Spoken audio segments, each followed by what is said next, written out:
They lied to us. They lied to all of us. It's in here now.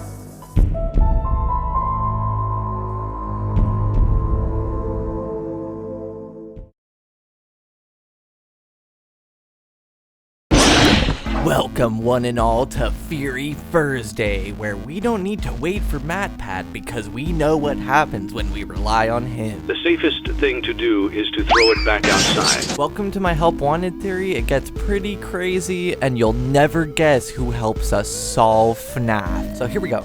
Henry learned of FNaF 3's fire through the newspaper and knew that it could only be Afton. This is when he began his plan, starting with building Little Freddy, Helpy. It was the start of the year 2023, and within a few months, Henry finished an invention that could capture the marionette. The indie developer had finished the original FNAFs 1 through 3, and the VR team was well underway with their beta testing. The VR team and the indie dev were both paid by Henry.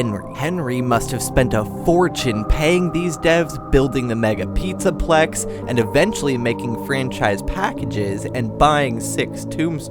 My guess is that Henry must have saved every penny he had from his Fredbear days, and I'm sure that he's happy to use this literal blood money to help fix what he helped start. What do you think we're salvaging from the animatronics during the maintenance checklist? I think whatever you salvage is taken to Henry, and he personally gives you a reward. The $5,000 you get for salvaging Lefty always stood out to me. Seems like Henry personally paying you for taking in Lefty, which is the puppet, which is his daughter. VR team used circuit board salvage from Fazbear Fright, which infects their game with malhair. The virus spreads rampantly and can't seem to be deleted. Some of the VR devs get mind controlled to salvage Springtrap's body from the nearby Fazbear Fright, as well as infect the nearby Pizzaplex with the virus. Springtrap's suit didn't make it, so they used parts of Glamrock Bonnie as well as others to rebuild Afton.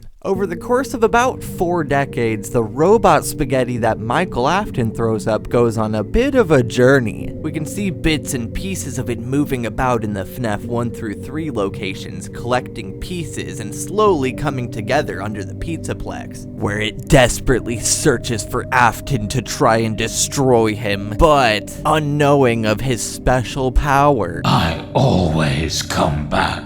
In the books, the withered animatronics, which is where all 5 of the original missing kids' bodies were stuffed, are eventually melted down by William Afton and made into the Funtime animatronics, which become Ennard, which eventually become the BLOB, which is why they try to destroy Burntrap at the end of Security Breach. With the Pizzaplex destroyed, good old Willie A and the BLOB have once again disappeared. This is when Henry records HRY 223, and he sets into motion his final plan to bring them all together. Only now that I understand the depth of the depravity of this creature, this monster that I unwillingly helped to create, as if what he had already done wasn't enough.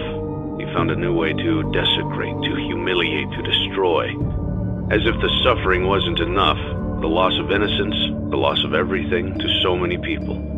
Small souls trapped in prisons of my making, now set to new purpose, and used in ways I never thought imaginable. He lured them all back to a familiar place, back with familiar tricks. He brought them all together. Are they still aware? I hope not. It keeps me awake at night. I could make myself sleep, but not yet. Not until I undo what he has done and heal this wound. A wound first inflicted on me, but then one that I let bleed out to cause all of this. He set some kind of trap. I don't know what it was, but he led them there, again. He overpowered them, again. And he robbed them of the only thing that they had, again. I don't know how those tiny breaths of life came to inhabit those machines, but they will never find rest now, not like this. I have to call them all back, all of them, together in one place. Having completed the highly advanced Lefty and many of the convincing catalog items over the course of around a year, using salvage from the destroyed Pizzaplex to create Security Puppet, Music Man, and the Rockstar and Mediocre gangs. 12 new victims. Who could they be other than the missing people from Security Breach? By the time Mike gets his franchise package, the pizzerias already get so many lawsuits that there's a parent group dedicated to shutting down these murder huts. They've been around long enough to know that Henry can't really risk fighting any of these lawsuits in a bigger way because he's guilty of much, much more. So hilarious fake lawsuits will come in from them knowing that they will most likely be paid off. Henry probably designed most of the dangerous but not quite lethal play structures and stuff like the Phaser Blaster to cause lawsuits big enough to annihilate the entire company. Another thing I'd like to discuss is how our FNaF 6 restaurant could be below the Pizzaplex if Security Breach takes place before that game. What if this is the first Freddy's location, the one that we've never actually seen before that featured the Withered Gang? Maybe our floor plan in FNaF 6 was designed to simulate the original pizzeria, and this is the original. Remember to like and subscribe. Feary Fursday out. And just in case you're still confused about how the timeline looks, here's a chart I made.